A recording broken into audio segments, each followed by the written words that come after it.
I recently had a conversation with a woman over 50 who was contemplating divorce. And based on our conversation, I thought maybe it was time to have a conversation about it here on YouTube. So if that's something that's in your wheelhouse, maybe this conversation will be something that you wanted to hear today. Um, so first of all, let me preface this by saying that when I got married. I was married for 32 years. I got married at age 17. So when my husband of 32 years told me that he wanted a divorce, yeah, I just felt like the world was going to just end. I felt like everything was just didn't make sense anymore. Now, here's the thing. I don't in any way, shape, or form mean to portray that my marriage was perfect, that there was no problems. But I will say, in hindsight, that I really felt like I did something right in my life by being married for 32 years. Like, how many people can say that, right? So you take on this identity that, you're doing something noble, something fantastic, something that other people aren't doing. And then we hide behind that facade, but we really don't admit if there's something going on that we don't want to look at. Now, after my divorce, I wrote a book titled Divorce because letting go does not mean giving up. And I will put that reference in the description if that's something you want to look at. But when I wrote that book, I it came into my mind that divorce is like in three stages: thinking about it, going through it, and putting it behind you. Now, we can be in the thinking about it stage for a long time, always, forever, and never do anything about it. But when we're in the thinking stage, thinking about it stage, there's a reason for that. But sometimes that thinking about it stage can be so fearful. It can be really frightening, right? Because we think about there's a reason that I'm thinking about divorce, that I'm thinking about divorce being the best answer, the answer for me. And here's the thing that I want to preface again. There is no right or wrong answer. There's only the answer that you choose for you. So whatever you choose, know that it is for your karmic journey. Now, you know, when you think about divorce, okay, let's see. Why do we think about it? Why would someone be thinking about divorce? Maybe you don't like the way things are going. Maybe your spouse is not very kind to you. Maybe you just felt like, you know what? I've put up with this for so long. I just don't want to go through this anymore. But then, as in with the case of this woman and my own self, when you're over 50 and you're thinking about divorce, a lot goes into that, right? Maybe you're thinking about the assets that you've accrued together and you don't want to mess that up, or the lack of assets and you want to hold on to what little that you have accrued.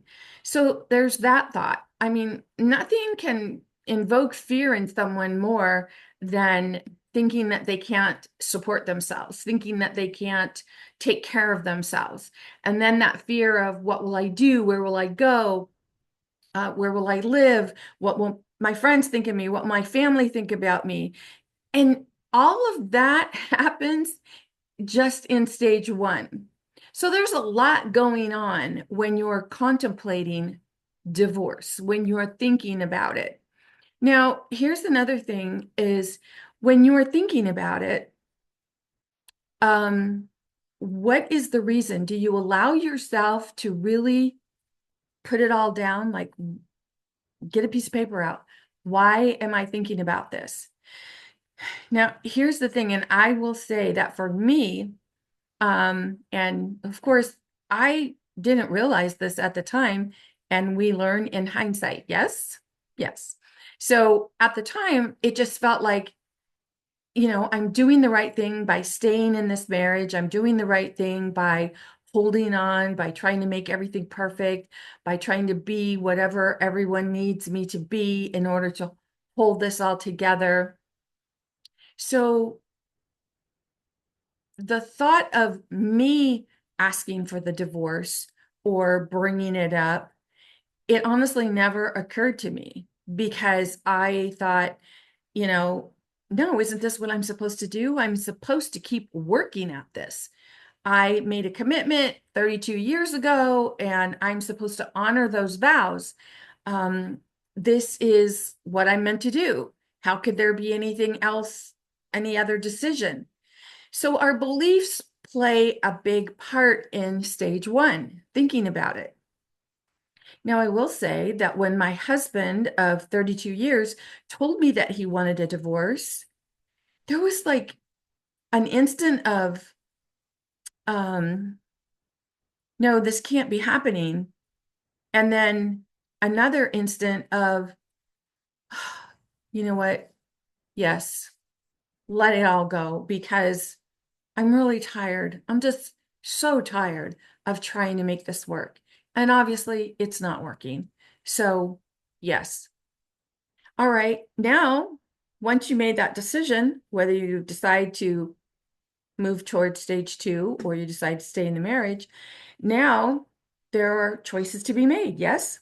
So if you're in a marriage that you're constantly contemplating and thinking about divorce, you've got that choice. There's something going on that you're not ready to look at or unable to look at or afraid to look at.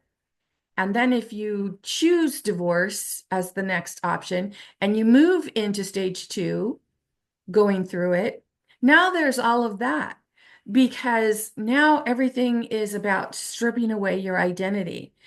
What am I going to do? Who am I going to be? How am I going to show up? How, if there are young children involved, what are you going to do with that? So there are a lot of fears that come into it, that can come into it as well. Um, the thing to remember is that your fears, whatever you're thinking about, thoughts are simply energy coming up. And the thing is that when the thoughts come up and then we have an emotion attached to it, that emotion then fuels the thought. So if you feel like, if you're thinking, gosh, I shouldn't be doing this. Am I doing the right thing? Now that fuels an emotion, and then that emotion will fuel the thought. And then you're on this hamster wheel of, what do I do? What do I do? And then there might be the asking for help part of it. Do I ask for help? Do I go through this by myself? Martyrdom can come into it, or even self-pity. Oh my gosh, my world's falling apart. Everyone should feel sorry for me. Now, here's the thing. Our mind is really smart, and it does not tell us that we're in a mode of self-pity. It tells us that we are being righteous, that our world's falling apart, that life is ending. Life as we know it is ending. And those feelings, thoughts, and emotions and beliefs, they all play a big part of it. Again, you don't have to go through this by yourself, but it is really important to pay attention to who you talk to about it, because we have a tendency to want to talk to someone who's on our side, someone who will commiserate with us. And that gives us the opportunity to, feel vindicated and see, I was right all along, and so on and so on and so forth. But the thing is like whatever feelings are coming up, they're coming up for a reason.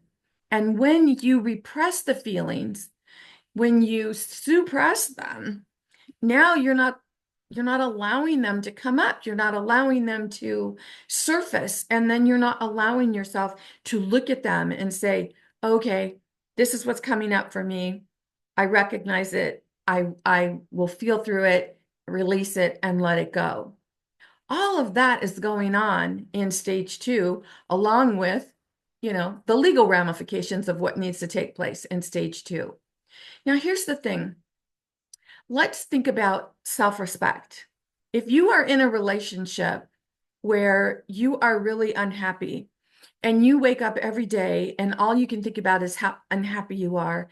And even if you say, no, I'm not unhappy, I'm doing really great things for myself. But if it wasn't for my spouse, my life could be really, really happy. You see, no one is the cause of our unhappiness because happiness and unhappiness starts from within. So if we're telling ourselves that our unhappiness is due to what someone else is doing, thinking, or saying, we're really giving our power away to that person. And then if we're staying in the relationship because we have fears or we feel a duty, an obligation, we made a vow, et cetera, how are we respecting ourselves? You know, because if you are making a choice based on something that's good for someone else, but not for your highest good, you're really disrespecting yourself. And then aren't you disrespecting the other person as well?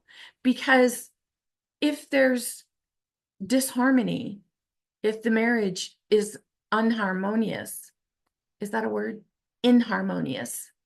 If there's unhappiness in the marriage, then how are you respecting each other?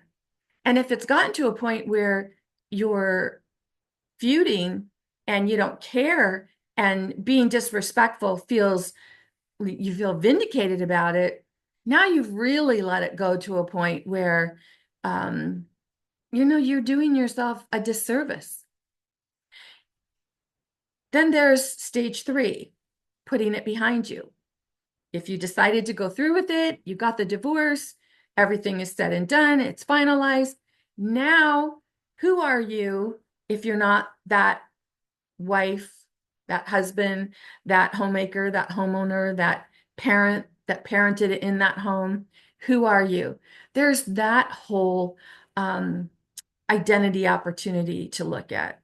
Now, the thing is that when you are going through all 3 stages, whatever stage it is, practice awareness. Give yourself the opportunity to look at it almost like you're talking about yourself in the third person. Instead of using the words I, me, and mine, talk about the experience from awareness. What is awareness aware of that's going on in this marriage? What is awareness aware of that can bring happiness into both of our lives? When you take yourself out of it, which is I'll say for this, ego part of it, the dualistic side of it, when you take yourself out of the dualistic mind and put yourself in awareness, you're then working from the mind of unity. We're all one. Everything is one. And when you find that you can actually bring in more love for yourself, now that love you have for yourself can be shared with others. And if your relationship is really tumultuous and you're not feeling that love towards the other person, the more you hold on to that, the more disservice you're doing yourself, the more disrespect you're feeding yourself. So when we prioritize self-respect, ask yourself, how can I be the most respectful to me? What feels the most respectful? And then pay attention to the answers that you write down. Because if your answers are, that person needs to X, Y, or Z, remember, keep only you in the conversation because it's all about you. It's all about your wants, your desires, your happiness. You deserve to be happy. So if you're telling yourself that you can't get divorced because of X, Y, and Z, or divorce isn't right for you, be honest with yourself. Just be honest and be happy. I know that sounds crazy, but when you're divorce can be a really um, just a time in your life where it feels like you're being ripped apart. So do something that brings you joy. Myself, I went to school during that time and I became a professional tour guide and I started leading tours around Los Angeles, Hollywood, Palm Springs. I had the best time ever doing something that brought me a great deal of joy, something that I had all for myself. So, what do you love to do? Maybe you love to craft, create, paint, ride horses, whatever it is. Find something that is just for you. And then make choices and decisions from a happy place instead of an unhappy place. Because when you're making decisions from a place of happiness, you're a lot happier with the decisions you make. In fact, everyone will be. So I'd love to have your comments. Leave me some comments. Let me know what you think about this. Because when this video, anyone who's watching the video, your comments might be exactly what this person needs to read. Because when we're going through it, we know it can be a really, really difficult time. And that's not to say that you just go into it and say, I'm going to make the best of it and it's going to be a happy time and I'm not going to think unhappy thoughts.